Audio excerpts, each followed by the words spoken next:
torí ọkọ rẹ ò mọ̀re tọ́lọ́run ṣe fún ọ o. ìjì ń jà lórílẹ̀‐èdè tá a wà yìí o màmá. àwọn èèyàn ń la iná kọjá. àwọn èèyàn ń bi ọlọ́run ẹlẹ́dàá wọn léèrè pé bàbá nígbà wo ló máa ṣàánú mi o. àwọn èèyàn ń bi orí wọn léèrè pé ọba àwọn ọba ológo jùlọ yágbóyájú ọkùnrin ogun ìgbà wo ló fẹ́ ṣàánú mi o.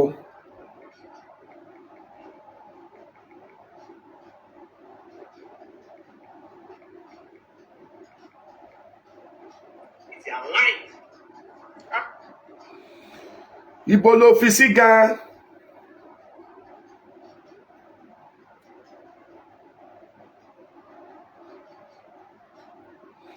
àkókò wo ní gan ló rò pé ó tọ́ sí mi.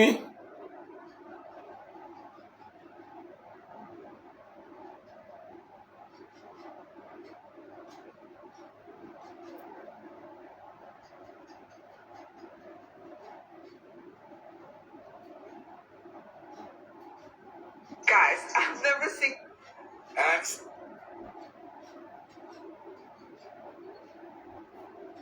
àsìkò tó bá yẹ fún kálukú wa láti jẹ wọn mọ́ ikú òjijì ò nípa wá o. àsìkò tá a bá jí ní kùtùkùtù ọjọ́ wa gángan yìí tá a fẹ́ bẹ̀rẹ̀ sí ní jèrè iṣẹ́ ọwọ́ wa gbogbo ìyà tá a ti bá ọkọ jẹ torí fẹ́ bẹ̀rẹ̀ sí ní máa sá fún wa a mà nílùgbàdì ayé.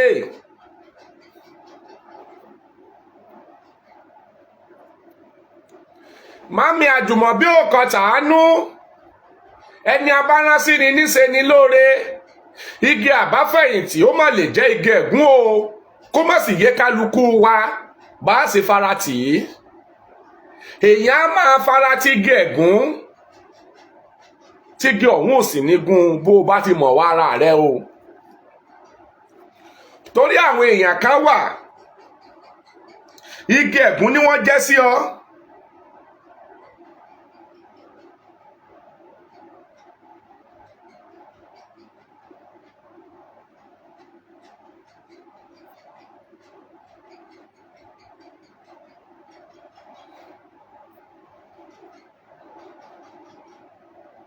ó ṣeéṣe kó o fara tì wọ́n tó sì sí kankan tá a ṣẹlẹ̀ bọ̀ nígbà míì ẹ̀wẹ̀ èèyàn lè fara tì wọ́n kéèyàn padà kàbùkù torí pé igi ẹ̀gún náà jẹ́.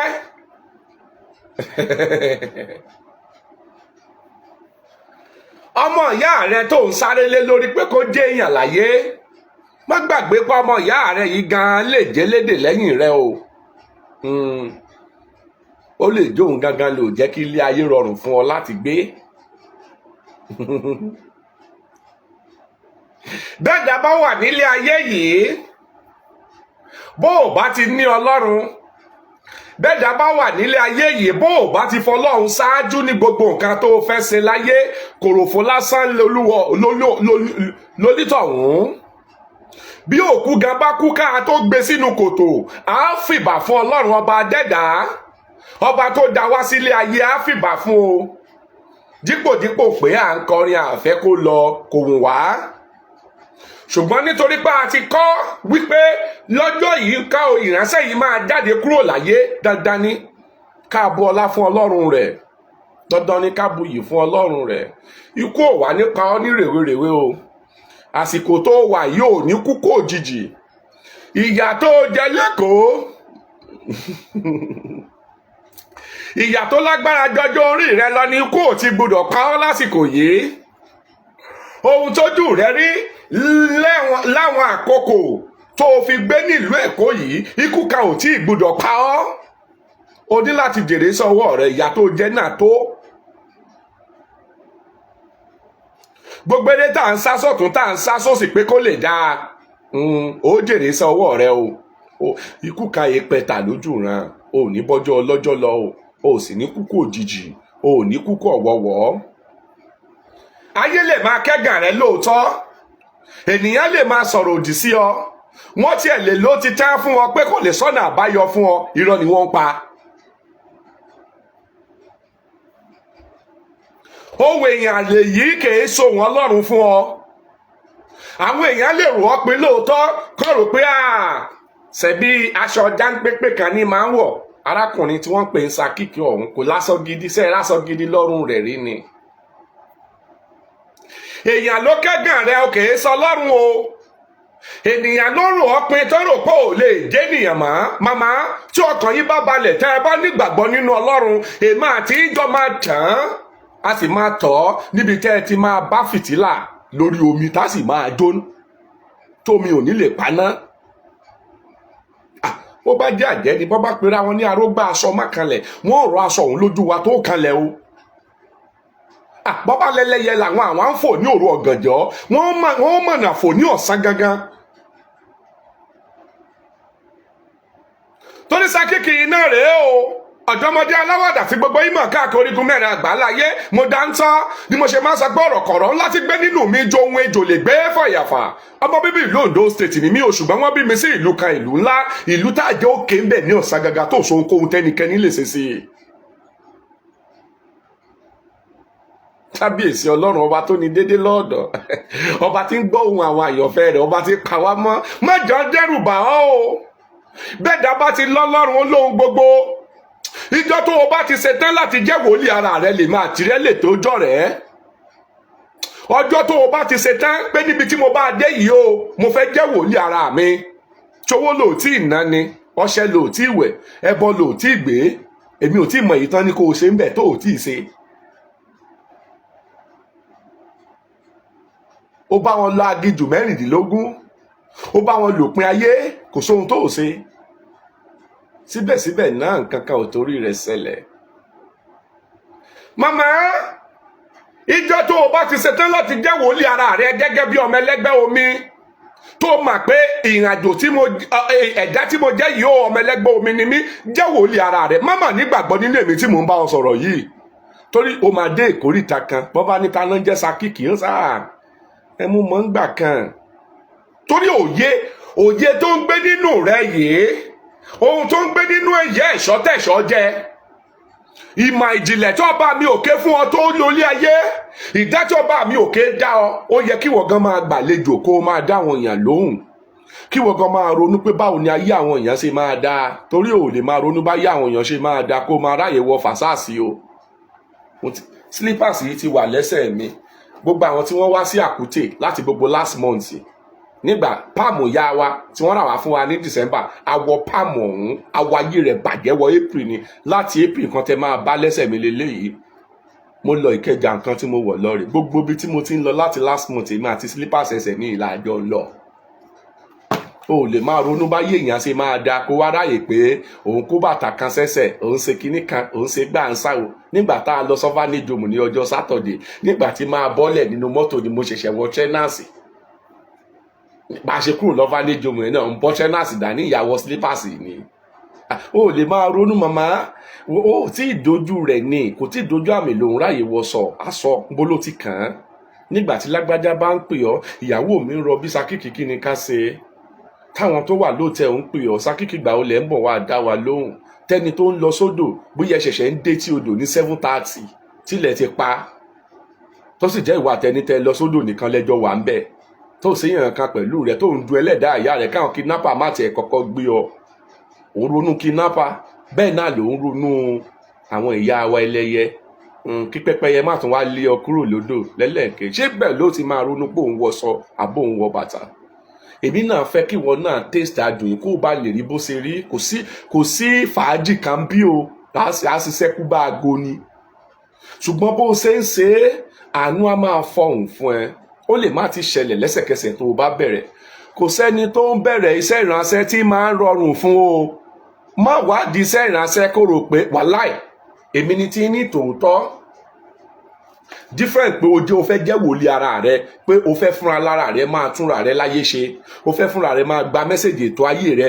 tó o bá fẹ́ gba general message pé ìwọ náà fẹ́ máa tún àwọn èèyàn láyé ṣe, màmá ọdún àkọ́kọ́ tẹ́ ẹ bá kọ́kọ́ bẹ̀rẹ̀, tẹ́ ẹ bá ń rí 100,000 lóṣù, á lè lẹ́ fi máa rí 500 naira lóṣù o.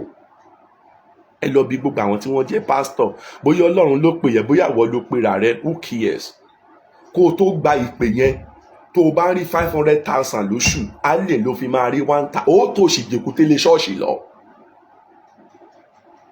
Ó wá lè tó 3 years later, 2 years later, àwọn tó o bá ń gbàdúrà fún, wọ́n ṣẹ̀ṣẹ̀ máa ṣàánú rẹ, ló ṣẹ̀ṣẹ̀ máa rí ọwọ́ agbára Ọlọ́run. Má wá dùn wá sínú iṣẹ́ ìránṣẹ́ níbẹ̀rẹ̀ pẹ̀pẹ̀ o. Àwọn tí wọ́n bá dùn níbẹ̀rẹ̀ pẹ̀pẹ̀ wọ́n máa ń parun ni wọ́n èé pẹ́tẹ̀mí wọn fi bọ́. Mi mọ̀ bóyá ẹ rántí Lion of Judah dáadáa. Àwa bá já Lion of Judah bá wọn lùgbà ni lórí social media, ọmọ CAC pọ́nbélé ni wá tá a jọ bá wọn lùgbà. Ọ̀sán kan òru kan ni bàbá gbéra ló gbéra tán o. Ó dẹ̀ gbéra náà, gbogbo ìgbéra rẹ̀ náà ò ju ọdún 5 lọ tó fi kú yányán. Bàbá Lion of Judah kú lénìí, ṣe gbúrò chọ́ọ̀chì ẹ̀ mọ́. Lion of Judah kan MITV kan. Bí bàbá lábẹ́ ọ̀run bá ṣe ń parí prógrámù báyìí, Lion of Judah ló máa gbé e. MITV, Lion of Judah dà lónìí. Chọ́ọ̀chì tí wọ́n pè ní Lion of Judah yẹn dà lénìí, kò sí. Ẹ ṣáà gbọ́ nǹkan tó ṣẹlẹ̀ nígbà tí wọ́n kú tán. Ìwọ tí Ọlọ́run bá pè nígbà míì nínú iṣẹ́ àti ìyànà ti máa mọ̀ pé Ọlọ́run ló pè ní níbẹ̀rẹ̀ ayé rẹ̀. Níbẹ̀rẹ̀ tó o bá ṣẹ̀ṣẹ̀ bẹ̀rẹ̀, lọ gbọ́ ìtàn àwọn wòlíì tó jẹ́ pé Ọlọ́run ló pè wọ́n tí wọ́n sì ń ṣe dáadáa lónìí tí wọ́n kọsẹ̀. Ìtàn ayé wọn níbẹ̀rẹ̀ ò ṣe kàn. Ẹlòmíì ìyàwó rẹ̀ máa sá lọ. Ẹlòmíì àwọn ọmọ rẹ̀ máa kọ̀ ní bàbá torí kò ní rówó léwé san. Á dẹ̀ máa sáré kìtàkìtà kí ayé àwọn èèyàn lè dáa. Kìí ṣe pé nǹkan yẹn ò wọ́n, ṣùgbọ́n bí ìpè yẹn bá ti wà lórí ẹ, bí òróró yẹn bá ti wà lórí, adùn ayé kankan ò rí nǹkan kan tó ń jẹ́ adùn ayé mọ́. Ohun tó kàn wà lọ́kàn rẹ ni wípé báwo ni mo ṣe fẹ́, bí àwọn ní agbára òwí bẹ́ẹ̀ jẹ́ bẹ́ẹ̀ tó ń bẹ lọ́wọ́ mi yìí tó ṣe ní tán. Báwo náà ṣe fẹ́ sọ fún mi pé wọ́n ti fi èèyàn kan sínú ìdè, odidi ọdún 3 gbáko ló fi ń ru oyún kiri. Ó sì sọ fún wọn pé níbo ní ìránṣẹ́ òun wà. Màmá, bó bá fi máa di ọjọ́ Monday ẹ pè mí. Ọjọ́ Monday ọ̀hún sì dé. Ó sì sọ fún wọn pé màmá, ẹ lọ ṣe nǹkan báyìí, lọ ṣe nǹkan báyìí, lọ ṣe nǹkan báyìí. Tó bá máa di dédé aago 10 àárọ̀ kùtùkùtù ní ọjọ́ Friday, èní ni Monday àbí? Tó bá máa di dédé aago 10 ní ọjọ́ Friday, mò ń bọ̀ wá kí ọmọ nínú ilé yín. Èmi fúnra lára mi ń bọ̀, mò ń ra oúnjẹ ọmọ bọ̀ nínú ilé yín, mò ń ra fúdù bọ̀ nílé yín, mo fẹ́ wá fún ọmọ tẹ́ ẹ bá bí. Eré tó kù táwa ń sá nísìnyí nìyẹn o. Èyí ṣe eré aṣọ. Ìyá wa tó wá láti Germany wọ́n ra aṣọ wá. Màmá tó wá láti France wọ́n ra fóònù wá, wọ́n ra aṣọ wá. Ìyá wa tó wà ní UK ra aṣọ. I have more than enough. Only trainers nìkan, I have over 30.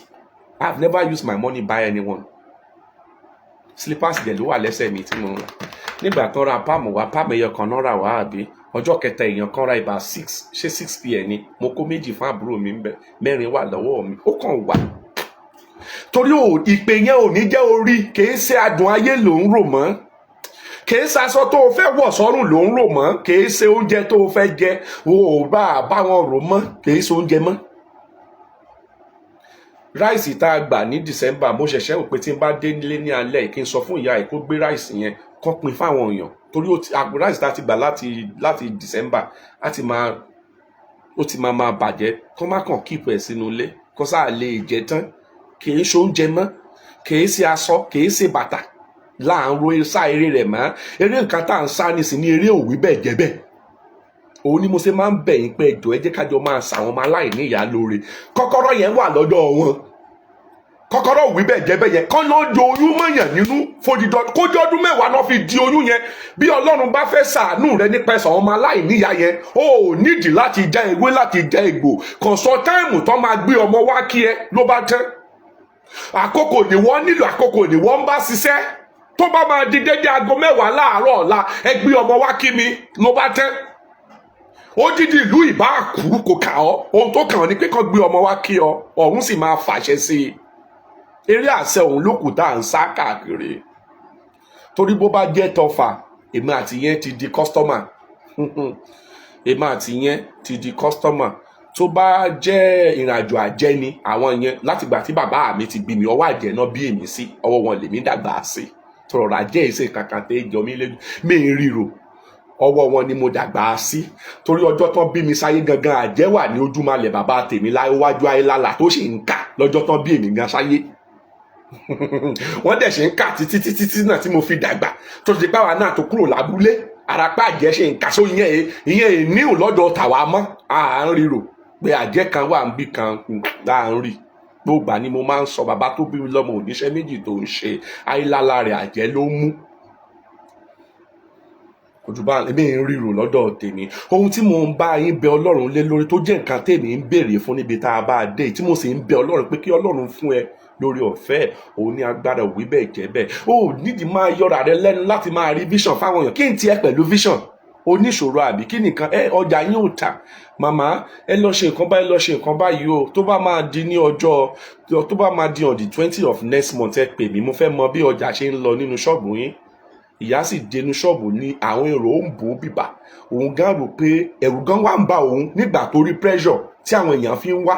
Ẹ̀rù wá ń bà á, ó wá ń pè pé sákìkì kí lẹ ṣe, kí èrò ti pọ̀ ju o. Àwọn nǹkan tó kù tá à ń wá kiri nù. Èyí ṣe oúnjẹ tá a fẹ́ jẹ mọ́, èyí ṣe aṣọ, èyí ṣe bàtà mọ́. Ṣé Ọlọ́run máa mú èèyàn kí òróró tó wà lórí mi má gbẹ. Mi rò pé mo lè fowó mi raṣọ mọ́ tí Jésù àfi dé. Torí èyí tó sì wà lọ́wọ́ mi mo sì lè lò for 3 years. Kí 3 years dẹ̀ tó mọ pẹ́lú mi máa tún ra aṣọ. Ìyá ọba yóò ra aṣọ fọmọ rẹ̀ ní December. Bí gbogbo ayé yóò ra, ìyá ọba yóò ra. Sáwọn kan bá tó yẹ pé bí Ọlọ́run ṣe dáwọ́ nù. So àárín yẹn rò. Ṣùgbọ́n eré bí ìwọ ṣe máa jẹ́ wòlíì ara rẹ tí wọ́n máa yé gbá ọ. Wọ́n ti lu ẹlòmíì ní jìbìtì ara. Wọ́n lu ẹlòmíì ní jìbìtì ara. Wọ́n lu ẹlòmíì ní jìbìtì owó. Ẹlòmíì wọ́n tún lù ní jìbìtì ògo. Nígbà tí mo sọ pé kí a wá ṣiṣẹ́ ìràpadà ara, bí n pé ọ̀pọ̀lọpọ̀ ò gbọ́ rí, ó strange, wọ́n fọwọ́ lẹ́rọ̀, wọ́n ń wò mí níran. Ẹlòmíì ò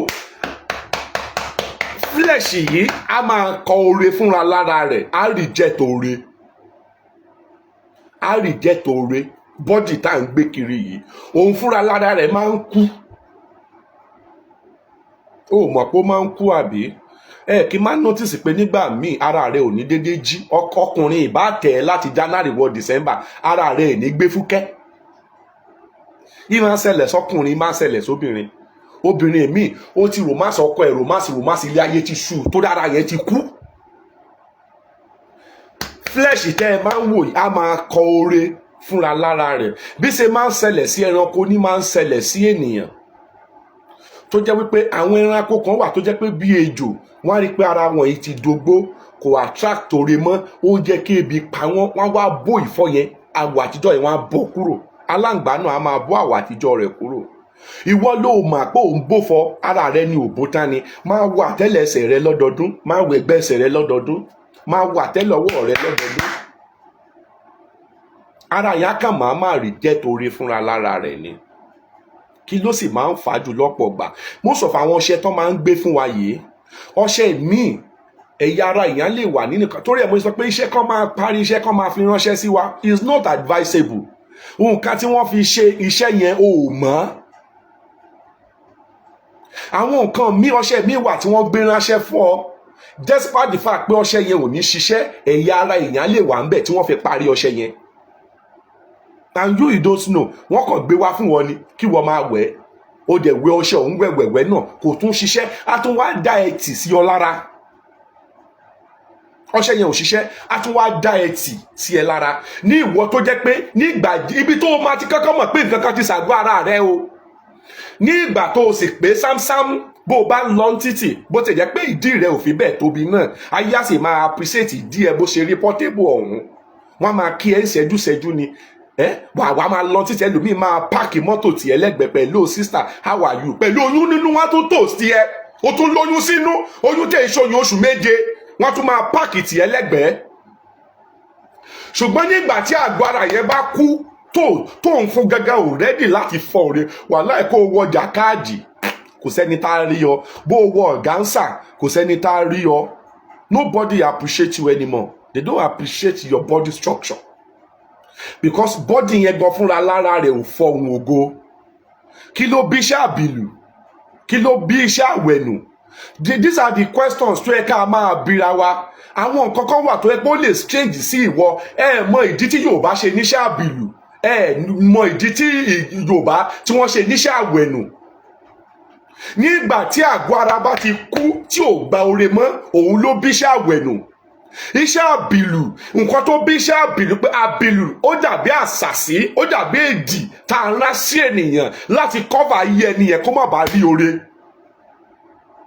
Láti jẹ́ kí ẹnìyẹn ṣìwàwù, láti jẹ́ kí ẹnìyẹn ṣìṣe, òun làwọn àbìlù tẹ̀ ń rí òun. Bí àbọ̀ bá rán àbìlù sí ènìyàn, o lè dédé wà láàrin ọdún mẹ́ta, ò ní rọ́kùnrin pè ọ́. O ní rẹ́kùnrin toast yẹ. Nígbà míì wá tó fúnra lára rẹ ṣẹ̀dúùsì ọkùnrin lọ́fíìsì tó o ti ń ṣiṣẹ́, wọn ò ní rí ọ. Ìwọ tó o ti bímọ rí, wọn ò rí ọ. Obìnrin tó ti bímọ mẹ́ta, àwọn ọkùnrin tó dẹ̀ tẹ́ ẹjọ́ ṣiṣẹ́ lọ́fíìsì, wọ́n dẹ̀ máa lé kiri ọ́fíìsì, wọn ò ní jó gbádùn. Ìwọ tó o tí ì bímọ rí, wàá máa rèdí gbogbo aṣọ ló ti wọ̀, bó ṣe wọ spaghetti ló wọ spagero ló wọ spakuku, gbogbo kùkùkù tó wà yóò rí ẹ náà. Nǹkan kan ṣẹlẹ̀ sí àgọ́ ara yìí. Ó lè ti gbọgbẹ́ tó lòun ò gbore mọ́. Ó lè ti gbọgbẹ́. Ṣùgbọ́n ìrìnàjò yóò yí àwọn ènìyàn. Màámi, ṣé ti rí ọ̀rọ̀ ìrìnàjò ilé ayé? Ṣé ló dàbí ọ̀rọ̀ mẹ́díkù ni o? Bí àrùn bá ń ṣe ọ́ lára, bọ́ bá ṣe lògùn orí fífọ́ fún ọ, náà máa lògùn ara ríro fún ọ, náà máa lògùn inú dùn ọ, wọ́n máa lò lọ́tọ̀ọ̀tọ̀. Bí ọ̀rọ̀ ìrìnàjò ẹ̀dá ṣe rí nílé ayé nù o. Nígbà míì bó o bá rìn kan, bó o bá ṣe ogun yẹn tán, ogun nǹkan tí yẹn bò mọ́lẹ̀ tó jẹ́ kó rúwé, ìyẹn lè tún wá máa dìde. Tó o bá tún notice àwọn nǹkan àjèjì, wà tún gbéra tán. Ẹ̀dá tó ní ìsinmi nílé ayé tá a wà ní ẹ̀dá tó dúró o. Béèyàn kan bá ṣiṣẹ́ kan fún ọ lónìí, bó bá jẹ́ bára bá tù ọ́, bó o bá jókòó tó jókòó tẹ́tẹ́rẹ́, àwọn ogun yẹn máa padà wá. Bó bá jẹ́ pé 7 ni wọ́n tẹ́lẹ̀, wọ́n wá ní 21 multiply by 3 ni wọ́n náà fi máa wá. Bó bá jẹ́ pé 9 ni wá tẹ́lẹ̀, multiply by 3 náà fi máa wá. Torí wọ́n mọ̀ pé ìwọ náà ti gbàgbára níbì kan ló fi ṣẹ́gun àwọn, àbí tó bá máa wá double barrel náà máa gbé wá. Lẹ́ṣẹ̀ máa ń rí wípé béèyàn bá ti lè ṣẹ́gun, bó bá ti dìde rí, nǹkan tó bá ti mú tó bá ti ṣubú, rọrùn láti dìde. Kẹ́dà má ti dìde rí láyé, ó fẹ́ dáa. Kẹ́dà ò bá ti dìde rí láyé, ó sunwọ̀n o. Nǹkan tó bá ti lè mú ẹ dìde, tọ́ta rẹ wá ṣubú, kó o tó lè dìde, ó máa nira o. Torí àwọn tó wà lókè ò fẹ́ bọ́ọ̀lẹ̀. Bó o bá sì ti lè manage ara rẹ, bó o bá ti gòkè, ìwọ náà takú sókè yẹn o. Tó sáyè lókè rárá, òkè tó ń wò sáyè. Bẹ́lẹ̀ dá àyà rẹ bá fi lè gbé ọ, tó ráyè manage ẹsẹ̀ kan sókè yẹn, ìwọ gan takú síbẹ̀ o. Tó bá ń gbọ́ takú ti Jésù. Ṣùgbọ́n ìdí tèmi ò ṣe kí ń dẹ̀bi fún ọ̀pọ̀lọpọ̀ wa, àwọn wòlíì wá sì wá lọ́nà. Torí pé ìwọ gan fúnra lára rẹ máa pé nǹkan ò lọ déédéé. Ó dẹ̀ ti bẹ̀rẹ̀ sí ní gbé ìgbésẹ̀, bọ̀ ìgbésẹ̀ tó wá ń gbé yẹn, ọ̀dẹ̀ ni tó lọ ń gbé lọ́dọ̀ ẹ̀ kò tiẹ̀ ní ṣe pẹ̀lú nǹkan tó ṣe ọ́ rárá. Another wàhálà fẹ́ dá nílé ayé. O bó ṣe sọ pé jẹ́ wòlíì ara rẹ. Màámi, mo mọ nǹkan tí mò ń sọ. Bẹ́ẹ̀ bá jẹ́ wòlíì ara yín, àṣírí máa hàn sí yín o. Èèyàn kan bí mo ṣe wà yìí, mi ì lè jókòó síbi kí n máa parọ́ fún ẹ tó bá ti jẹ́ wòlíì ara rẹ. Ẹnu àdúrà ló máa wà ní ọjọ́ kan níbi tó o ti ń gbàdúrà tán dẹ̀ máa sọ fún ẹ parákùnrin tó ń wo irọ́ nípa jìnnà sí i. O ò lè pretend níwájú ọmọ omi tó bá wà active. You can't pretend to them. There is no way you can hide yourself. There is no way you can hide. Ṣé tí ta bá wà nínú church ìjọ Ọlọ́run, you can deceive people in the church. They might not detect that you are lying to them. They might not detect that you are deceiving them. Not a water child. You can't lie to water child. You can't deceive these people. Because they have guardian angel that speak with them. They have quiet time. They communicate with their guardian angel. So their guardian angel is going to reveal who you are to them. Tọ́mọ mi bá ṣe lórí 1,000. Nígbà tí wọ́n access ẹ̀ tó perfect ni o.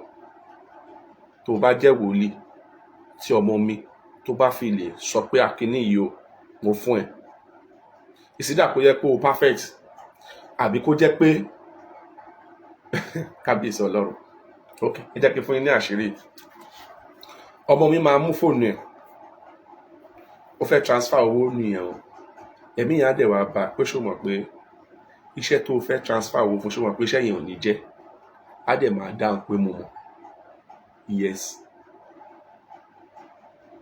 ó fẹ́ sẹ́ndì ó sí babaláwo ló fẹ́ sẹ́ndì sáfà ni àwọn angel yẹn máa wá wọ́n máa sọ fún ẹ ṣé o mọ̀ pé owó tó o fẹ́ transfer ṣé o mọ̀ pé iṣẹ́ tó o fẹ́ ṣe yẹn ò ní jẹ́ wàá dẹ̀ máa dáhùn pọ̀ ẹ ó mọ̀. And so why do you want now to transfer? Mo kàn fẹ́ dẹ́ ní yẹn gbọ́n no problem tó bá fẹ́ dán o wọ́n ti sọ fún ẹ pé kò ní jẹ́ already, so the choice is now yours. You might decide to send the money, you might decide to say no, because their guardian angel, they were always available to control them, to tell them what to do at the right time. You can now make your own decision. They are not going to persuade you to choose their own option, but they will be present to tell you that this thing that you want to do, it is wrong or it is right. So you wish to give somebody money and your guardian angel is going to stand against that person. You wish to give this person money, but they continue asking why. Why do you want to give this person money? Why do you think this person deserves money from you? You were like, is my sister, is my brother, is my pastor. I have to bless him. You said, no, you can't bless this person. Why ẹni tó mọ̀ rí èèyàn kankan ẹdẹ jáde from nowhere wọ́n á dẹ̀ máa sọ fẹ́ pé call that person and bless ẹni tó onílọ́kàn tó fẹ́ bless wọn tó bless ẹni tó ń kọjá lọ tó mọ̀ náà máa ní pé kó bless. That is what they want. Because wọ́n mọ̀ pé ẹni tó onílọ́kàn tó fẹ́ bless yẹn ó ṣeéṣe kó bless ẹni yẹn tó kó padà kan àgbákò tó jẹ̀mí rẹ lọ. Ẹni tó sì dé tán sọ fún ẹ pé bless ẹni yẹn wọ́n mọ̀ pé tó o bá bless àánú máa fọhùn fún ẹ torí pé orí wà lára ẹni yẹn tán fẹ́ kó táì. Torí ẹ̀ mo ṣe máa ń sọ fún yín pé kẹ́ ẹ jẹ́ wòlíì ara yín, then your guardian angel will be able to be in control of your life. You will be able to understand them. You will understand how they communicate, and you will understand how to make use of whatever they might tell you to do. Mi ì ṣetán láti jẹ́ wòlíì fẹ́yàn kankan. Tèmi ni pé kí n encourage yín àwọn nǹkan tẹ́ ẹ bá mọ̀ kí n jẹ́ kẹ́ mọ̀ kẹ́ ẹ bá lè jẹ́ wòlíì ara yín. Torí pé ọ̀pọ̀lọpọ̀ yìí nǹkan tẹ́ ẹ gbé sínú mi ní wọ́n tọ́jú nǹkan tẹ́ ẹ gbé sínú. Torí pé ò tí discover ara ẹni tó o bá discover ara you now know that pé ẹni tó ń pè ní Sakiki ó kéré sí mi. Ní ìgbà tí wọ́n nìkan bá ń gba iṣẹ́ almost 9 lójúmọ́, iṣẹ́ 9 ni wọ́n nìkan ń gbà lójúmọ́. Láì kúrò nínú ilé ló wà, ìwọ nìkan dẹ̀ gbaṣẹ́ 9. Àwọn ilé tí wọ́n gan ò ráyè ṣe ń bẹ̀, àwọn tí wọ́n gan ò ráyè ṣe ń bẹ̀, ò ráyè ṣe, ó dẹ̀ fún èèyàn pé ẹ gbaṣẹ́ ìkẹ́ ẹ lọ ṣe. Ìyá wa kan gba iṣẹ́ kan, wọ́n gba iṣẹ́ yẹn, àwọn náà gbà o, ẹni tó gba iṣẹ́ ò tí gbà. Èmi tán fún níṣẹ́ mo dán iṣẹ́ wò, iṣẹ́ gbéra. Dọ̀la ẹni tó fún mi níṣẹ́ ogun ò rántí mọ́. Èmi tó wá fáwọn èèyàn níṣẹ́, ẹni tó gba iṣẹ́ gan ò lò. Èmi tán fún. Kọ́sí nígbà míì mo máa ń fẹ́ direct iṣẹ́. Tó yẹ mí kí n máa kó iṣẹ́ ọmọ mi dànù pé Sakiki wọn mo lálàá wọn fún mi níṣẹ́ báyìí àyìn sáré grab ẹ̀ yìí fi ṣeré. Direct iṣẹ́ ni ó máa jẹ́. Má fi ṣeré fa. Kó gbàgbé gbogbo àlá, má gbàgbé iṣẹ́ tán bá fún ẹ lójú o. Gbogbo àlá ló lè gbàgbé, má gbàgbé iṣẹ́ tán bá ti fún ẹ lójú torí pé òun gangan ní kọ́kọ́rọ́ tó máa yẹ̀yàn kúrò nínú ìgbèkùn téèyàn wà. And that is why I always urge you to become your own prophetess. Gbogbo nǹkan tó bá fi ń bèèyàn láyé mo fi máa ń bèèyàn pé ẹ nígbàgbọ́ nínú ara yẹn, má nígbàgbọ́ nínú pásítọ̀. Pásítọ̀ lè tàn ẹ́ o, àfáà lè tàn ẹ́ o, Ọlọ́run má tàn ẹ́ o, ṣùgbọ́n ẹlẹ́dàá rẹ ò lè tàn, àwọn guardian angel ẹ ò lè tàn. Tí pásítọ̀ bá fẹ́ san oṣù fífi ọmọ ẹ tó bá lọ pè sásìkò yẹn, Ọlọ́run jẹ́ kó lu ẹ wà ní ìbànújẹ́ ayérayé o, torí wọ́n á poison náà tiẹ̀. Vision tán máa fún ẹ ń gbà yẹn, vision tó máa dẹ́rù bà ẹ́ ni. Mo sọ kan fún yín láàárọ̀ yìí, nígbà tẹ́lẹ̀ lẹ́ni ń lọ lọ́nà jẹ́jẹ́ títí ẹ̀ tán pàdé lọ́nà. Jẹ́jẹ́ ẹ̀ ló ń lọ, wọ́n dẹ̀ pé sista báwo ni kékan, wọ́n dẹ̀ wọlé sí lára. Bèrè báwàdà ni wọ́n bẹ̀rẹ̀ sí ní ríran sí. Ibi tán ti mú ni pé wọ́n gbé ọ̀rọ̀ ẹ̀ sórí general phenomenon. Àwọn ìrìnàjò kan wà tó fẹ́ tó bá jọmọ 30 years wá ti rìn rí, tó bá jọmọ 20 years wá ti rìn, tó bá yẹ pé ọmọ 50 years wá ti rìn rí. General phenomenon ni. It happens to a lot of people like that. So mo rò pé àwọn strategy yẹn náà fún ènìyàn, wọ́n kàn fi sọ̀rọ̀ náà family ẹ̀. Ìgbà tó fi máa sọ bí 2, bí 3, bí 4, ìkan bí 2 já wọlé bẹ̀ ló fi di pé òun náà ó lẹ̀ tó ransom pé nǹkan tó ń ṣẹlẹ̀ nínú family wa lẹ́nu yẹn sọ fún. Ẹ mọ̀ nǹkan tó wá dùn mí jù ń bẹ̀, wọ́n wá lọ ra ṣíṣe ajé, original ajé gangan náà máa ń pè ní ṣíṣe ajé. ajé tán máa ń ṣẹ́ gangan ó yàtọ̀ sí white yẹn bí brown lòun òun ó tóbi dáadáa bí cowries òun àti shelly gan ò jọra shelly lòun náà but òun àti shelly gangan ò jọra cowries lòun jọ but ó máa ń tóbi ó lè tóbi ẹ̀ṣẹ́ mi àbí kó tóbi jù bẹ́ẹ̀ lọ but tó bá wà active tí ṣíṣe ajé yẹn bá wà tí tẹ́ bá fi sínú wo etí yín kọ́sọ̀ òun náà ní ṣèpò etí iṣẹ́ ajé yẹn òun náà ní ṣèpò etí bóyá dàbí cowries yẹn tẹ́ bá wo wájú ẹ̀ báyìí ó ní ṣèpò etí tẹ́ bá fi sínú wo etí ẹ máa gbọ́ tó máa wó a máa wó bó ṣe máa wó nìyẹn ibi tẹ́ ti máa mọ̀ pé ó wà active nìyẹn tẹ́ bá ti fi sétí tó bá ti wó kò ṣiṣẹ́ mọ́ nìyẹn ajé ara rẹ̀ ti kúrò nǹkan tán lọ rà nìyẹn tán fi sínú handkerchief white wọ́n bá gbélé ìyàwó àyè lọ́wọ́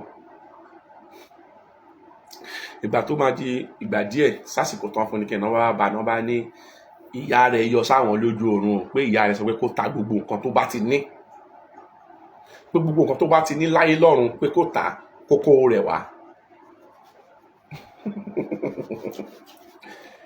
ìyá wa àwọn náà má bẹ̀rẹ̀ sí ní ta nǹkan àdéhùn ṣáà náà gba nǹkan táwọn ará lówó gidi àwọn náà dẹ̀ ṣe ń struggle lẹ́kìtì láyé ìjọ òun náà ni àdéhùn wọ́n ṣáà ta àwọn kan àdéhùn àwọn ṣáà ṣá 40,000 jọ wọ́n bá kó 40,000 fún wọn wọ́n bá ní ẹ tó bá máa di lẹ́yìn ọ̀sẹ̀ mẹ́ta ọ̀sẹ̀ méjì ó máa rí ìlọ́po tó bá máa rí ìlọ́po bóyá ní alẹ́ tí mò ń bá yín sọ̀rọ̀ nígbà tó wọ́n sọ ọlọ́run tẹ̀ wá bá wọn ṣe láfta gbogbo wàhálà yẹn wọ́n padà réèyàn sponsor wọn lọ sí Libya so àti Libya náà tí wọ́n bá mi sọ nígbà tó ń sọ story yìí fún mi máa ní ìṣẹ́ ráyé wọ́n kàn fún wọ́n ti gba yín wọ́n ti fowó yín jẹ pẹpẹ soup ìyá yín wo ló wà lọ́rùn tó máa ní kó lọ ta gbogbo nǹkan ìní ẹ̀ kó máa kówó wá ẹ̀rọ bá ní ẹ̀sà kékeré ṣe ìyá ẹ̀dẹ̀ wá jìyà lórí àwọn ìyá yìí ò mú ordinary pure water lórí àwọn kó tó kú pé torí ẹ̀ làwọn ṣe rò pé ìyá tó jìyà láàárọ̀ àwọn pé lọ́dẹ̀ sọ pé lẹ́yìn ọ̀sẹ̀ mẹ́ta ọ̀sẹ̀ méjì owó yẹn máa padà ló jẹ́ pé àwọn sáré lọ ta pé àwọn nǹkan táwọn ta yẹn pé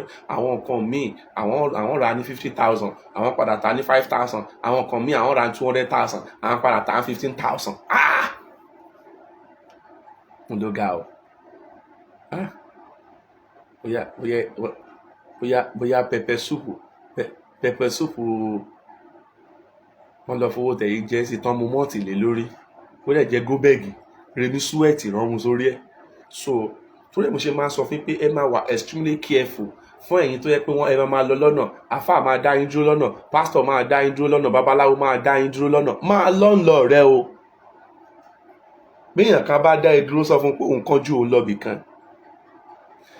ayé ìgbà kan ní kinní yẹn ti máa ń work tẹ táwọn èèyàn bá dá ẹ dúró lọ́nà bẹ́ẹ̀ ó máa ń ṣẹlẹ̀ sí ọmọ omi náà ó lè máa lọ lọ́nà kéèyàn kọjá lẹ́gbẹ̀ẹ́ kára rẹ̀ dẹ̀ dédé sẹ́gìrì tó bá jẹ́ pé inú white ló wọ̀ tó bá ní message wọ́n á fún ẹ ní message yẹn láti fún ẹ nìyẹn daddy there are plenty in Ekiti state some they would hold a stone and place it on your stomach and it will disappear so àwọn yẹn ti di magician nìyẹn so èèyàn láti wà extremely careful lórí pé òun lọ lọ́nà èèyàn kan dẹ́ dúró láyé ìjọ òun ní kíní yẹn ti wọ̀ tẹ́tẹ́ bá pàdé àwọn èèyàn lọ́nà bẹ́ẹ̀ tán bá dá idó iṣẹ́ tó confam lọ́ máa jẹ́ fún yín but ọmọ omi náà ó sì máa ń ṣẹlẹ̀ sọmọ omi tó yẹ pé ọmọ omi máa lọ lọ́nà ẹ máa kọjá lára èèyàn ara yín máa sẹ́gìrì tẹ́ bá wà nínú white wọ́n á fún yín ní message tẹ́ máa deliver fẹ́ nìyẹn tó yẹ pé inú white ilẹ̀ wà wọ́n á fún yín ní message but tẹ́ ẹ̀ bá ti sí ní white kọ́kàn máa fún yín ní sign pé ní message fẹ́ ni wọ́n ní drop message yẹn fún yín kan tẹ́ ara yín tè torí ẹ̀ sẹ́gìrì yẹn ẹ̀ kàn lé òpè kẹ́ òpè bẹ́ẹ̀ ni ẹ̀ bí alábara méjì ẹ̀dá ni ó lè má jà lábàá bẹ́ẹ̀ wọ́n kàn fẹ́ message fún yín but these days anybody bá stop ẹ lọ́nà tó bá lòun ríran sí ẹ tètè kó bàtà rẹ pẹ́pẹ́pẹ́pẹ́ kó máa lọ most of them 419 ni wọ́n 419 ni wọ́n so ìyẹn bẹ́ẹ̀ viewers àti òkànṣe superstar ẹ̀yin gifters lórí TikTok ẹ máa gift wa ìsànú ajé ẹ̀yin gifter ẹ máa gift wa viewers àti òkànṣe superstar ẹ bá share program yìí gbọ́n àtúbọ̀ lórí WhatsApp group tẹ́ ẹ bá ń gbádùn ètò yìí ẹ gift wa tẹ́ ẹ bá ń gbádùn ètò yìí ẹ bá share program yìí pẹ̀lú àwọn tẹ́ ẹ bá fẹ́ kí wọ́n wà pẹ̀lú wa ní àṣálẹ́ yìí on the 9 of June which is going to be this coming Monday Orisun Oja is going to commence on this platform. We are going to start Orisun Oja and it's going to take us good 7 days. 7 days program that we ní Orisun Oja. So ẹ̀yin tẹ́ bá láwọn family ẹ lè invite àwọn family yín o tẹ́ bá ní ẹ̀gbọ́n àbúrò, ìyá tàbí bàbá tẹ́ fẹ́ jẹ́ kán gbọ́ nípa ara wọn, kì í ṣe nípa tẹlifíṣàn, ṣùgbọ́n nígbà táwọn náà bá join wa, wọ́n á rí i pé rere ni Ọlọ́run. So ẹ jọ̀ọ́ nítorí Ọlọ́run, and ẹ̀yin tẹ́ bá láwọn flyers yẹn lọ́wọ́, ẹ bá wa repost ẹ̀ sórí àwọn platform yìí. Ẹ jọ̀ọ́ nítorí Ọlọ́run, ẹ̀yin tẹ́ wà lórí Facebook, tẹ́ wà lórí TikTok, please help us repost all our flyers. Ẹ jọ̀ọ́ nítorí Ọlọ́run, most especially ẹ̀yin tẹ́ bá wà lórí WhatsApp group wa, ẹ ti máa ní access sí flyer yẹn already. So ẹ jọ̀ọ́ nítorí Ọlọ́run, ẹ bá wa repost flyer yẹn. Àwọn tẹ́ bá dẹ̀rẹ̀ pẹ́ lè bá wa share flyer yẹn pẹ̀lú wọn. Ẹ jẹ́ kí àwọn náà wá rí títóbi agbára Ọlọ́run lórí Orísun Ọjà. A ti ṣe Orísun Ọjà ní December, ó dẹ̀ yẹ kó di December ilé, but nígbà tí àwọn èèyàn bẹ̀rẹ̀ sí ní rọwọ́ agbára Ọlọ́run tí ọjà yẹn ṣe, they start demanding for their own ọjà. So thank God Orísun Ọjà is here again. So we are going to start by June 9, which is going to be this coming Monday, and the time is going to be 11 p.m. on the dot. No minus and no plus. 11 on the dot. The program will commence on this platform where we are going to explain nǹkan tí greedy tó jẹ́, nǹkan tó jẹ́. So ìyẹn bẹ́ẹ̀ yẹn. So now nínú àwọn ìrìnàjò tá a jìjọ wá rìn lọ yìí, the truth of the fact ni pé let each one of us learn how to become our own prophetess. Tẹ́ ẹ bá jẹ́ wòlíì ara yín, ẹ máa gbádùn ọkọ tẹ́ ẹ fẹ́ o. Tẹ́ ẹ bá jẹ́ wòlíì ara yín, ẹ máa jẹ́ ẹ̀dá tó jẹ́ pé kò sí nǹkan tó ń fara pamọ́ fún yín. Kọ́kọ́ tó kàn bí yín ajá jẹ́ ni pé your husband cannot cheat on you again. Another wàhálà, because kọ́kọ́ rẹ tó gbé ìgbésẹ̀ kan wọ́n ti fi wọ̀n ẹ́, kọ́kọ́ rẹ tó ṣe ilé wọ́n ti fi wọ̀n ẹ́, kọ́kọ́ rẹ tó ṣe tọ̀ wọ́n ti fi wọ̀n ẹ́. Gbogbo nǹkan tí ọkọ rẹ bá ń plan láti ṣe,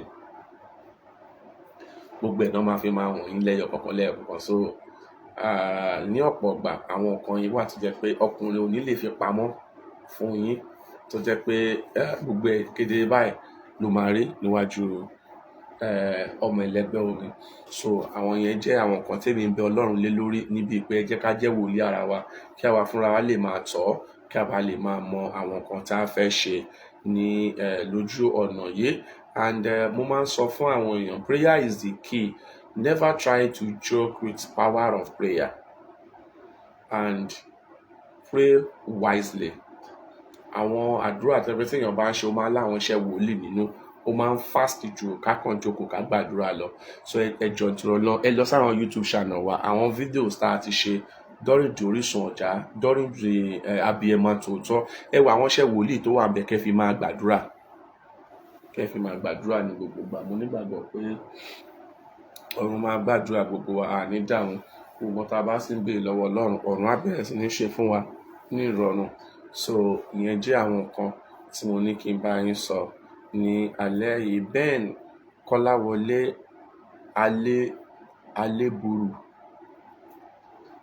Alébùrú, ẹ má burú o. Alébùrú àbí àlébùrú. So Ọlọ́run á gbàdúrà gbogbo wa ní dààmú láṣẹ Èdùmàrè.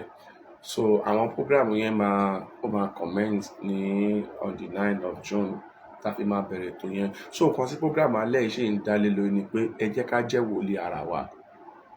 Èrè wà ńbẹ̀ o, kò sí nǹkan tó lérè nínú tó. Àní jẹ́ victim ìran èké, àsì ní jẹ́ victim àwọn ẹni bí. Ọ̀run á lè tètè máa fi àṣírí àwọn èèyàn wa. Viewers àti ẹran bá bá ta, a lè pẹ́ lórí ètò yìí náà, a lè pẹ́ lábẹ́ bó tilẹ̀ kó mọ́. A lè pẹ́ lórí ètò yìí.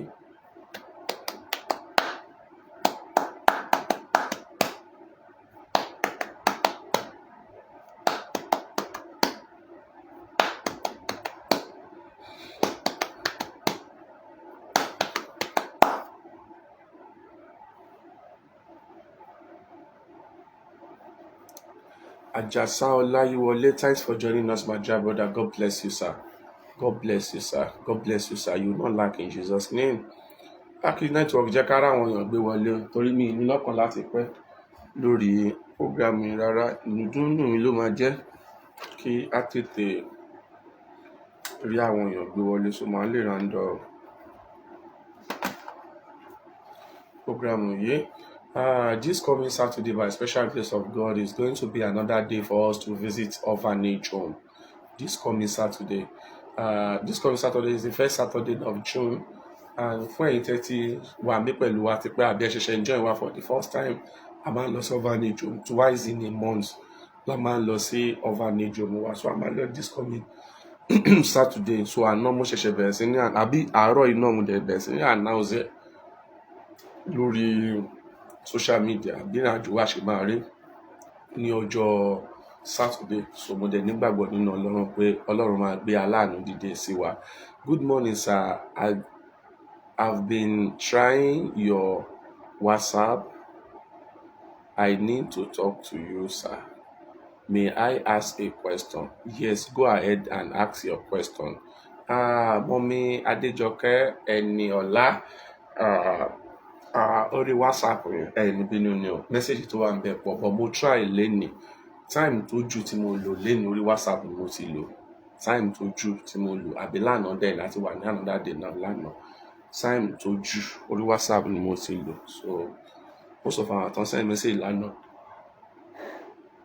ni wọ́n rí reply àwọn kan message tí wọ́n send. Kò sí network tá a máa fi connect o. So ẹ lè béèrè question yín tí wọ́n ti béèrè. Kò sí network tá a lè fi connect lórí Facebook àbí lórí TikTok. So mi sì ní pẹ́ àti lo 1 hour already. Program tí wọ́n bá dẹ̀ ti ṣe for 1 hour náà at least àti gbìyànjú àti ṣe wọn tá a lè ṣe. Mo ń retí question yín ni o. Tó bá dẹ̀ ti ṣe any question mo máa round up program yìí. Mo máa round up. There is stress on me. Ọ̀rẹ́ ilẹ̀ ṣe lè mi tójú mi ṣe lẹ́rìí. Òjò pa mi lánàá orí mi pé ọ̀kan lójó pààyàn kò rí èèyàn pé. So òjò pa èmi lánàá orí mi dẹ̀ pé. So látàná ẹ̀nà àdẹ̀ tí ní time láti sinmi náà. So tí question bá wà ẹ jẹ́ kí n káwọn èèyàn béèrè question, tó bá ti ṣe jẹ́ kí n round up program yìí. So tó a lè ní enough strength láti ṣe program ní àárọ̀ ọ̀la.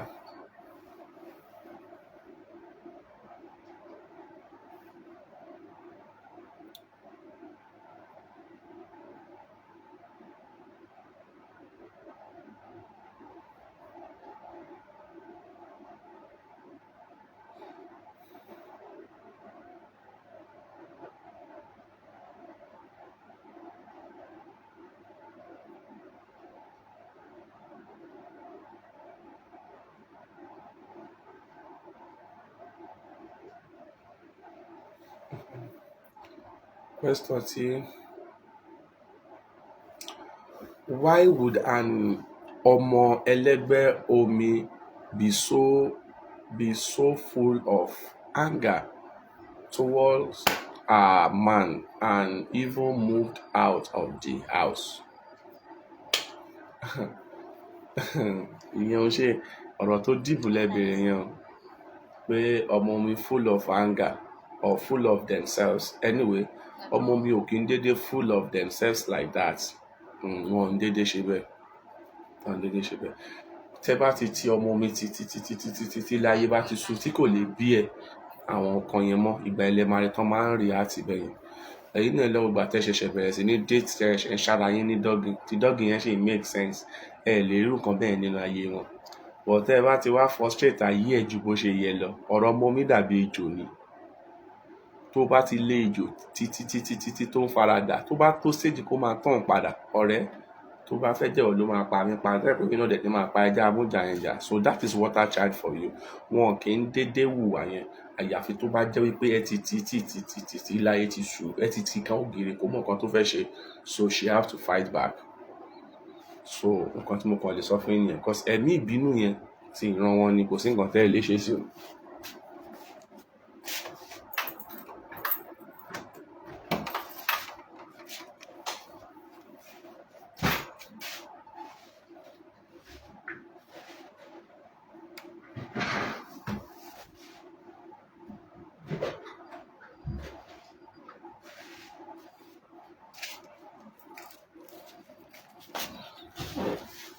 So tó bá jẹ́ ti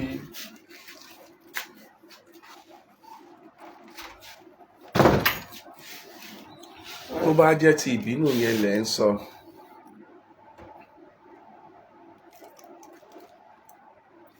bí Ọlọ́run ṣe dá wọn lọ́dọ̀ tiwọn nìyẹn, because they have their angry season. They have their angry season, and during their angry season, you dare not get them angry, because as at that time ara wọn ò kí ń gba ìwọ̀sí. Torí mo máa ń sọ, Sister Yinkus, ó mà ti pẹ́ tá a ti rí lórí platform, ibo lẹ lọ láti jò ní. Mi mẹ́ni tí mo lè béèrè yín lọ́wọ́ rẹ̀ ni o. Mi bá béèrè pé mo notice pé mi ì rí ìyá wa tó ń pè ní ìyá Yinkus yìí. Ó ti pẹ́ tí mo ti rí wọn lórí platform yìí.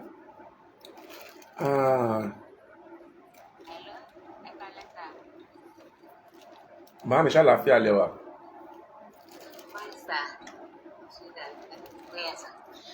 Mo ní tí mo fẹ́ bèèrè ní sà.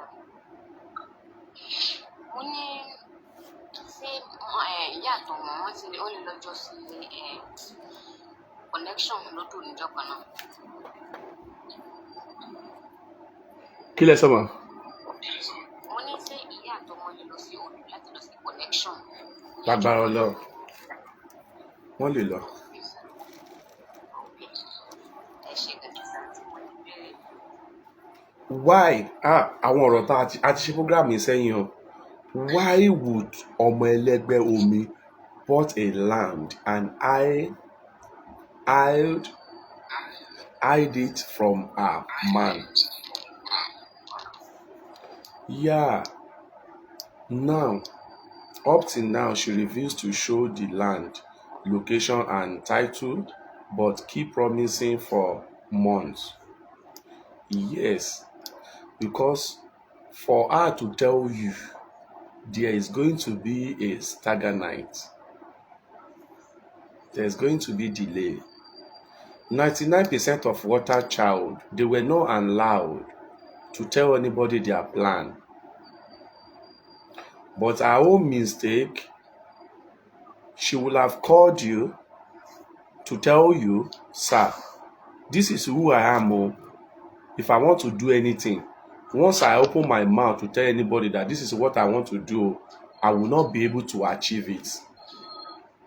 Share your sound. Because Adibin, you know, or she tell you, and you are just trying to use Abragadamba to tell you that, or to say that she does not show you where the location or kinikan.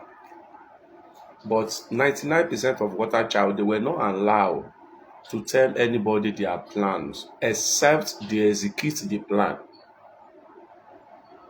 or until they execute the plan. Because immediately she opened her mouth to tell you that she wants to buy land, that money, she will not be able to buy it anyway. She will not be able to buy it. And I believe that could be her own reason for not to tell you that she wants to purchase land. Share your answer. But for me, I do encourage everybody around me, that please call your husband. Let your husband know who you are. So I may do some certain things without your consent too. In case when you get to know about it, please forgive me. Share your sound. So by now that you discover that she have land somewhere, you will not get angry because she's already told you. Share your sound. So àwọn kan tèmi kàn lè sọ fẹ́yìn láìka yẹn nìyẹn, ó lè jẹ́ kan tó fà á nìyẹn. I remember you said this before. Times now she SSUD mi mọ̀ kan tẹ́ mi bá yẹn. Okay, she should. She cannot until she do survey. Okay.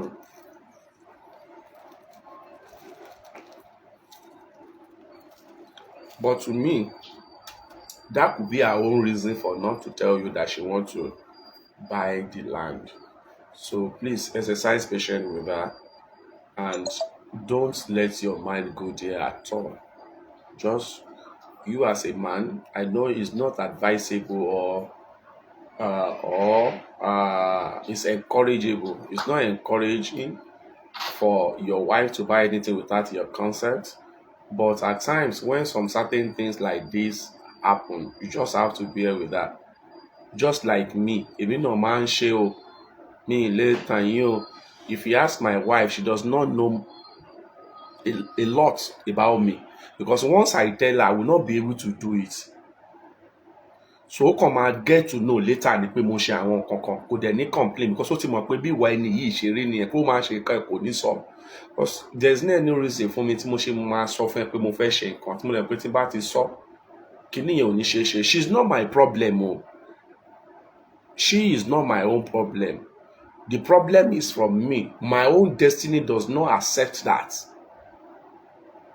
Even if she's not the one, whosoever, anyone around me, once I have any plan that I want to do something, if I open my mouth to tell anybody, I will not be able to achieve it. So for this reason, I keep quiet until I execute it. And if she's complaining that I will not say anything. Èèyàn lè sọ̀rọ̀ lẹ́gbẹ̀ẹ́ mi láti January wọlé orí social media mo ti máa ń sọ̀rọ̀ real life mi ẹ máa force mi sọ̀rọ̀ ni o èèyàn ráyè àti tó bá yẹ pé tán bá ti tì tán tí mo rí pé ilé ayé ti fẹ́ sùn yín ó máa sọ̀rọ̀ mo dẹ̀ máa pariwo bẹ́ẹ̀ ni bí ajá tán tẹ̀ lọ́dà ni kẹwọn pé wọ́n ti sú mi kan ẹ̀mí mi ti fẹ́ bọ́ mo dẹ̀ máa pariwo na at that time I don't care what is going to happen Ondo yẹn máa wá but wọ́n lè tì mí ọdún kan ọdún méjì kán má rí mi pé kí n sọ̀rọ̀ kò kàn mí.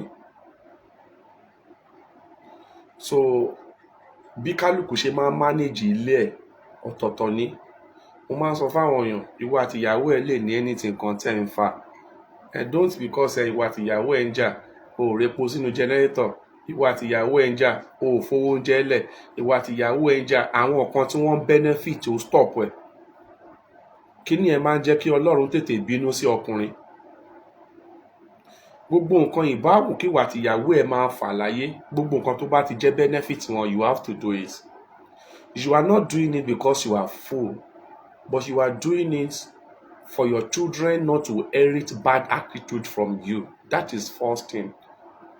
Secondly, you are only tell these people that I fight for my right does not mean that I should punish you for fighting for my right. So gbogbo àwọn nǹkan tó bá ti jẹ́ nǹkan tí wọ́n ń benefit látọ̀dọ̀ ẹ̀ owó oúnjẹ ni owó tọ́mọ mú lọ school ni gbogbo nǹkan ni kì í ṣe nílẹ̀ ti bẹ̀rẹ̀ ìrìn àjò yẹn make sure pé everything wà available torí àwọn ọkùnrin míì wà eléyìí tó jù nínú àwọn ọkùnrin la máa ń ṣe kẹ́ni tí má ti ṣẹlẹ̀ láàrin wọn àti ìyàwó ẹ̀ báyìí kò ní fowó oúnjẹ lẹ̀ torí pé wà àti ìyàwó ẹ̀ ń jà gbogbo ilé máa tan generator àwọn family tiẹ̀ ò ní tan generator bí wà àti ìyàwó ẹ̀ bá ń jà kò kàn àwọn ọmọ rẹ̀ gbogbo nǹkan tó bá ti jẹ́ advantage wọn tó bá ti jẹ́ nǹkan tó ń benefit látọ̀dọ̀ ẹ̀ you have to do it at all costs. Not until ọjọ́ tó bá divorce obìnrin yẹn tẹ́ ìjọ fẹ́ra mọ́. Èmi dẹ̀ máa ń sọ fáwọn èèyàn tèmi àti ẹ bá ti ń jà má jẹ́ kó disturb dọ́gì jọ̀ọ́ má jẹ́ kó disturb ẹ̀ má dẹ̀ jẹ́ kó disturb ẹ̀ I will not cook for you jọ nítorí Ọlọ́run torí èmi máa fowó oúnjẹ lẹ̀ tí bá dẹ̀ ti fowó oúnjẹ lẹ̀ jọ jẹ́ kí n róúnjẹ jẹ a lè máa jà ó normal kí wà tìyàwó rẹ̀ jà ṣùgbọ́n má torí pé ìwà àtọkọ rẹ̀ jà kó lè ò ní so oúnjẹ kí ọkọ náà má dẹ̀ sọ pé torí pé èmi àti ìyàwó mi jà kó lè ò ní fowó oúnjẹ lẹ̀ irọ́ o rárá o nǹkan tẹ́ ẹ bá jọ ń jà lé ní kẹjọ máa rán oúnjẹ jẹ́ kó máa lọ síjà ń bẹ̀ ẹ lè lọ́dún kan kẹ́ ẹ fi jà ohun yín ni dọ́gìn jẹ́ kó máa lọ má jẹ́ kí yẹn mísì ohun yín kẹ́ máa jà but I can tell you àwọn any issue tí wà àti ọkọ àti ìyàwó bá ti ní tí gbogbo àwọn nǹkan yìí bá ti function ìjà yín ò ní last obìnrin jẹ́ ẹ̀dá kan tó jẹ́ pé you can't close her access just because you and her have issue kí ni ẹ máa jẹ́ kí inú máa bí sí ni the only way you can make your wife to regret her action the only way tó ní láti lè jẹ́ kó regret action when you continue to do everything you continue to carry your liability whenever anything happen between you and her tó bá jẹ́ pé ẹ̀kan lóṣù ló ń fún lówó irun ni fún tó bá dẹ̀ kí n fún tẹ́tẹ́ tó pẹ̀ṣẹ̀ bóun ṣiṣẹ́ ìwọ lòun ọwọ́ ara ẹ̀ ló ti ń yọ owó tó fi ń ṣe irun ẹ̀ fine àwọn nǹkan tó bá jẹ́ pé ìwọ ló ń ṣe má torí pé ń jà kó stop ẹ̀ ó máa jẹ́ kí Ọlọ́run tètè bínú sí èèyàn torí tí Ọlọ́run bá ro ti ẹ̀ṣẹ̀ ìwọ pé torí pé ó ṣẹ̀ òun kí Ọlọ́run wá stop ṣọ́ọ̀ṣì tó fi make owó yẹn how will you feel? You will not be happy. You will not. ìwọ àti ìyàwó rẹ̀ á máa jà, wàá máa punish àwọn ọmọ wàá tó pé ìwọ àti ìyá wọn ń jà, àwa ló fún wọn lóúnjẹ. Ṣé wọ́n rán yín iṣẹ́ ni? Ṣáwọn náà rán yín lóko ìjà kẹ́ ẹ máa jà ni? Wọ́n ò rán ẹ ń jà náà. Ó wù ẹ́ kó o bá ìyàwó rẹ̀ jà ni. Tó bá dẹ̀ ti ń jà, má fìyà jẹ àwọn ọmọ lọ́mọ. Torí ẹlẹ́dàá ọmọ yẹn máa bí ẹ́. Ìdí tó ṣe ń punish ẹ̀ fún àìmọ̀dí. Ìwọ àti ìyàwó rẹ̀ ń jà, ó bọ́ sínú mọ́tò ó lọ jókòó tí obìnrin míì ẹ ń jẹ ṣàhámà, ẹ ń jẹ tọ́kì, ó ń jẹ jàrọ̀, ó ń jẹ gbogbo ẹ̀, ó jẹ́ tán fò sórí bẹ́ẹ̀dì lótẹ́ẹ̀lì, ò gbádùn ara ẹ̀. Àwọn ọmọ wà nílé, ibi ń pa wọ́n. Tó bá ro ti ìyá wọn ro tọmọ o. Tó bá ro ti ìyá wọn ro tọmọ. Gbogbo nǹkan ìbáwùn kí ìwà tí obìnrin máa fà láyé, gbogbo nǹkan tó bá ti jẹ́ benefit wọn, má deny ẹ̀. Má deny ẹ̀. Ṣé mo máa ń sọ fáwọn èèyàn, ṣé rí ibi tí civilization dé ń sìn, obìnrin tó ní làákàyè ló máa ń bá ọkùnrin jà pé ọkọ mi yànlè, ó yànlè. Àdúrà ni wàá fi máa ràn lọ́wọ́. Torí tó o bá kó ọkùnrin 100 jọ, á lè ló fi máa rí méjì tẹ́ ẹ̀ yànlè o. Wàá máa rò pé pásítọ̀ ò lè yànlè, tí wọ́n ló worst jù. Ṣó tí àwọn kan pera wọn léèyàn Ọlọ́run yẹn, tí wọ́n lówó, tó o bá ti fẹ́ pásítọ̀, àbò fẹ́ àfáà, àbò fẹ́ babaláwo, ṣó tí táùtù tó fẹ́ ní táùtù máa ń wà faithful ju pásítọ̀ àti àfáà àti babaláwo lọ. Torí ìwọ fúnra lára rẹ ti mọ̀ pé èṣù ló fẹ́, wàá dẹ̀ máa treat ẹ̀ gẹ́gẹ́ bí èṣù. O ti mọ̀ pé èṣù ló fẹ́, wàá ti ẹ máa jọ máa treat ara ìwèrè lẹ́fẹ̀ẹ́ máa plot ẹ̀ ní gbogbo ìgbà. Dàrún kó o wá fẹ́ ẹni tó pè lójíṣẹ́ Ọlọ́run, ẹni yẹn ti máa bà ẹ́ láyé jẹ́ kó o tó mọ̀. When pastor want to deal with you, pastor ti máa destroy life rẹ kó tó mọ̀. By the time tó bá máa get to know, ayé rẹ ti máa bàjẹ́ ju bó ṣe yẹ lọ. That is the danger tó wà ní pé kéèyàn fẹ́ àwọn tó máa ń pera wọn ní pastor, pera wọn láàfáà àti babaláwo yẹn lọ nìyẹn. Tán bá ń bá ìrìn àjò tọ́ o, ìtura máa dé bá ayé rẹ o. Ṣùgbọ́n tán bá ti lè made up mind wọn pé àwọn fẹ́ ṣèrà nìyẹn, wọ́n ti máa bá olúwa ẹ̀ láyé jẹ́ tán kó o tó mọ̀, torí ọkàn rẹ ò ní lọbẹ̀. Gbogbo àwọn tó bá ń sándọ́gìn, sister mọ́mí, sister mọ́mí, sister mọ́mí, sister mọ́mí, tó fi máa fẹ́ ní kìíní lóyún, tó fi máa fẹ́ ní kejì lóyún, kó o tó mọ̀ nǹkan ti máa ṣẹlẹ̀. Ìkọ́kọ́ ni brọ́dà wa Rótìmí gbé jáde yẹn sí, tí pásítọ̀ ti ní HIV tó dẹ̀ tún infect àwọn mẹ́mbà ẹ̀ ní HIV. Pásítọ̀ òjíṣẹ́ Ọlọ́run. That is why some of us are not ready to bear that day with these useless people. Because at times you look at their character, wàá máa wò pé ṣáà tó fẹ́ bá máa jórúkọ lélẹ̀. Kò sì wá sí wọn, wàá kàn wọ́n nígbà míì pé wọ́n mú kan náà ní Anambra àbọ̀jọ́ ọ̀nà tí òun nìkan dẹ̀ pa odidi ọmọ 4. Ó dẹ̀ pé ààrẹ ní pásítọ̀ torí pé káwọn èèyàn mọ̀ ẹ́, fẹ́ pa odidi ọmọ 4, ọmọ ìyá kan náà, ọmọ bàbá kan náà, àwọn ọmọ 4, ó dẹ̀ ṣe kó pa wọ́n lẹ́ẹ̀kan náà. The world is upside down. You just have to be extremely careful pẹ̀lú gbogbo ìrìnàjò tí ẹ bá jíjọ rìn. Tí wà tí ọkọ rẹ bá ń jà náà, má dìná ọkọ rẹ ní dọ́gìn o. Jọ nítorí Ọlọ́run. Gbogbo nǹkan ìbálẹ̀wò kẹ́ ẹ máa fà. Tó bá ti gbé gbólàdé, yára ẹ̀ brace nǹkan ẹ̀. Má fi àyè lẹ̀ fún Sátánì pé torí pé ó ṣẹ̀ mí. I know it's not easy because obìnrin mi ẹ̀ṣẹ̀ tí ọkùnrin ṣẹ̀ aláwọ̀ pè yẹ kó rí ejò kó dẹ̀ sọ fún ejò pé kí ejò máa lọ ní ayọ̀ àti àlàáfíà. Ṣó ti rí ọkùnrin yẹn? A máa jẹ dẹ́ndẹ́ ìyàwó. Bó ṣe rí lọ́kàn ẹlòmíì nìyẹn, ṣùgbọ́n má jẹ́ kó lè dé gbogbo level yẹn ní gbogbo nǹkan tí ẹ̀dá bá ń ṣe nílé ayé. Àwọn nǹkan tó máa ń parí ìjà jù nìyẹn. Tó bá dẹ̀ jẹ́ ọkùnrin tó bá fẹ́ ọmọ mi sílé, make sure pé o ní savings lọ́wọ́ ẹ̀. Ó léwu ètò lè gbà ọmọ mi lẹ́mìí ìbínú lẹ́mìí bó ṣe lè pa ẹ̀mí ìbínú yẹn mọ́ lára nù. Lọ fi owó ṣàkáǹtì ẹ̀, kò ní ná ọlọ́yẹ̀ nínú ẹ lówó. Ọmọ mi ò ní ná ẹ lọ fowó ṣàkáǹtì ẹ̀ tó bá fẹ́ kí ọmọ mi máa tẹríba fún ẹ. Lọ fi owó ṣàkáǹtì ẹ̀ tó jówó ti tiẹ̀, bó tẹ̀ ké tán bó jẹ́ 1 million, ṣáfi ṣàkáǹtì ẹ̀ kókè bébì bá mi kí owó ṣàkáǹtì ẹ̀. Wàláì kó máa rí nǹkan tó ń bi inú, á dẹ̀ máa kò ṣẹ̀wọ́ lówó lọ́wọ́ mi. Kó ṣe wèrè wàláì 1 naira owó yẹn ìnírí gbà. Ẹni tó ń ṣe wèrè fún lọ́wọ́lọ́wọ́, á dẹ̀ tó bá sọ pé kó ṣe wèrè ṣẹ̀wọ́ lówó lọ́wọ́. So bí a ṣe bá ń bá ọmọ mi gbélé máa wáyé ní àárọ̀ ọ̀la. Fẹ́yìn tẹ́ bá ní interest láti join wa lórí program yẹn ní àrọ̀lá. Báwo ni a ṣe máa ń bá ọmọ mi gbélé? Kí ni àwọn knowledge tí a máa ní tá fi máa ń win láti ọmọ mi tá fi máa ń bá wọn gbélé? So by 9 to 9:30 a.m. tomorrow morning, we'll be on social media to come and present this program to you, how you can stay with water child without have problem with her. Some of them have spirit of tolerance. Most of water child, they have spirit of tolerance as well, but when they get to some certain points, they will drop it because they are tired. They accepted you for who you are for more than 10-15 years. When she now discovered that there is no value, there is nothing to benefit after what she have put into this marriage, as at that time, she will now prove to you that I can't accept this nonsense anymore. Kò ní tolerate. How ma wicked àwọn àbúrò ẹ̀. She will reject everybody. So 85% of water child, they have spirit of tolerance for May time. Àwọn tó jù nínú wọn May time ni.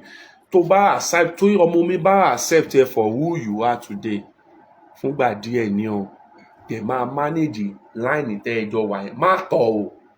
Má tó bá tọ̀ wá tọ̀ sómi gbogbo náà o. Torí àdọ̀tí ẹ̀ á gbẹ̀rún ẹ̀ yíyẹpẹ̀. But you will still listen. You will listen to the full gist by tomorrow morning. I'm going to present the program to you, how you can live with water child without having problem. I just told you that about 85 to 95% of them have spirit of tolerance for May time. It's not forever. If you want them to accept you forever, to tolerate you forever, that means you need to behave like a son to her. Then she will accept you for who you are. But if you want to claim equal right with water child, or you want to see yourself that I'm your husband, I married you, you are not the one that I am telling you, because the tolerance they have is not forever. It's not forever, it's just for May time. So if you want water child to tolerate you forever, then you have to behave like a son. She have to accept you to be her own son. So for this reason, she will be able to tolerate you 100%. She will be able to accept you 100%. So despite the fact she know that you are hurting her, she will continue bear with you because she have already accepted you to be her own son. But if you can't behave like a son and you don't want to accept her to be your own mother, I can tell you wà tó tọ̀ wà dẹ̀ tó tẹ́ ó máa gbẹ́ran rẹ̀ yíyẹ̀pẹ̀. Tọ́mọ mi bá fi ẹ wọ ọ̀rọ̀ burúkú dẹ̀ wà lẹ́nu àwọn pípọ̀ ọ̀rọ̀ tí wọ́n àtọ̀run ló ti. Tọ́mọ mi bá sọ pé ọmọ mi ò ní stable marriage, tí ọmọ mi bá bá ọkùnrin jókòó láàrin 30 minutes, a frustrate ayé ọkùnrin yẹn o, ọ̀rọ̀ ẹnu wọn ò dá.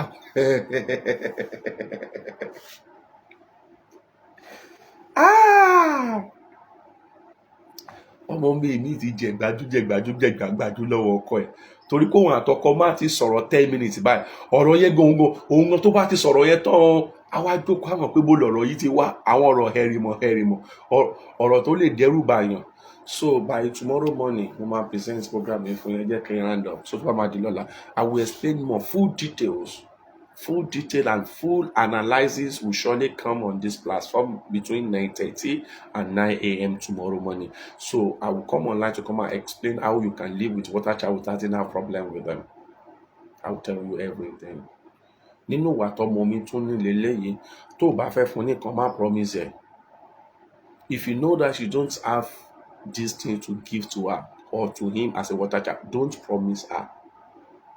Don't promise water child if you know that this thing, either you have it, you don't want to give to her, or you don't even have it at all. Don't promise her.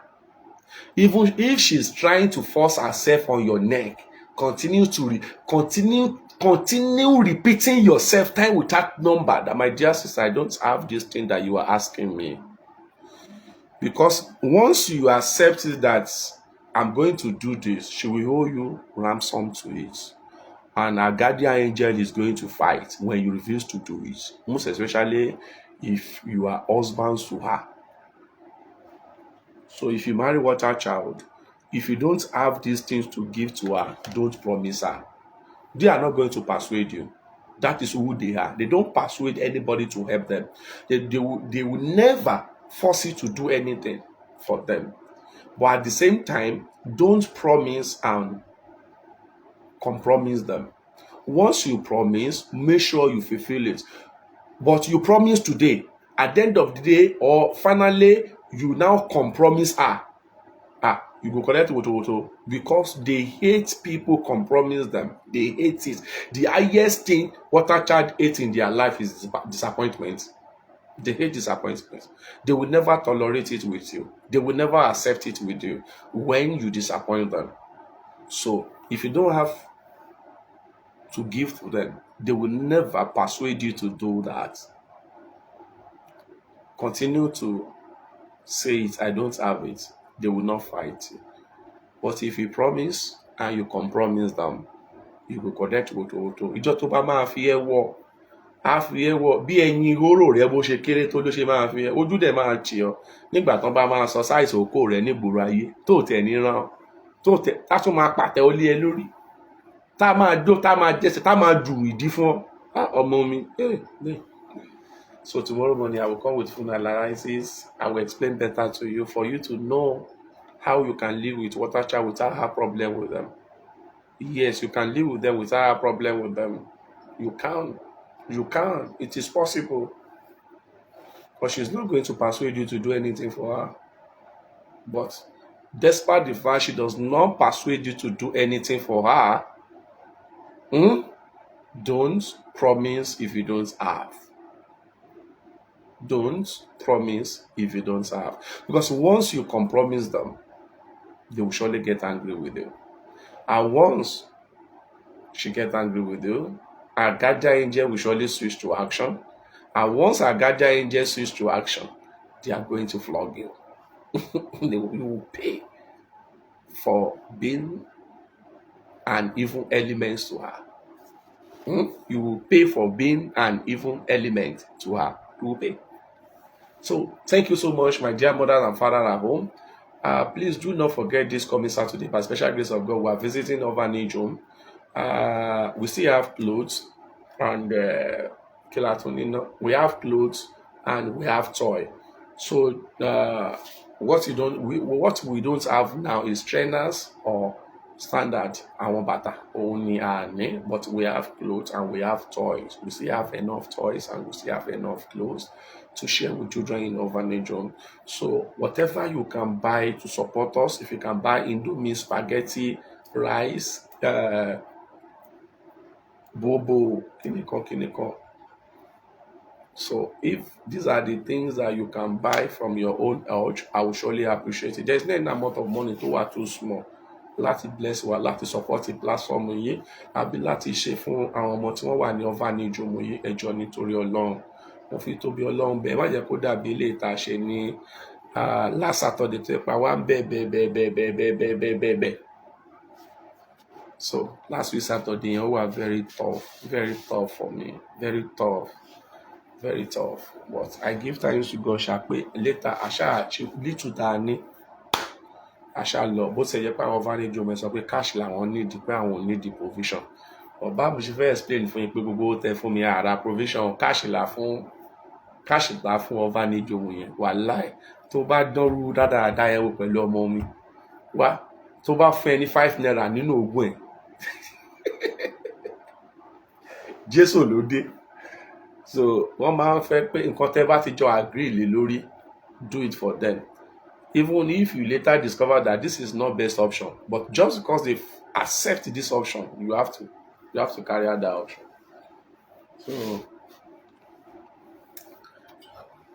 ẹ ṣé o, mo dúpẹ́ lọ́wọ́ wa o. Nígbà tá a fi máa retí àwọn tí Ọlọ́run máa rán sí wa. àwa ń lọ sùn nìyẹn á pàdé ní àárọ̀ ọ̀la. Thanks to all gifters on this platform. I really appreciate you, my dear mothers and sisters, for gifting us on this platform. God will bless you. You will not laugh for money. Whatever you are praying from now till December, God will make everything come to pass. Your heart desire, that thing that in your mind that you are begging the Holy Spirit to confirm it for you, that thing in your mind that you are calling upon holy name of our Lord Jesus Christ, by the special grace of God, you will fulfill destiny. You will fulfill destiny. You will build a new house. New things will happen in your life. Your life will change because you are going to be triumphed by the special grace of God. Thank you so much. God bless you, man. God bless you, sir. Good night. Ó dàárọ̀. Igi rere ni wàá mú tí ìyèkù rẹ o. Báwọn ará Èkìtì ṣe máa ń kéèyàn lÉkìtì nù. Igi rere ni wàá mú tí ìyèkù rẹ o. Ẹ wo àwọn appearances yín. So ẹ wò ó ṣe nípa ti iṣẹ́ tẹpá gbogbo ẹ̀. So ẹ wo lẹ̀kùn yín ṣáwọn ọmọ tilẹ̀kùn dáadáa. So ní agbára Ọlọ́run á pàdé ní àárọ̀ ọ̀la. God bless you, man. God bless you, sir. Ẹ ṣé o. Ó dàárọ̀ o.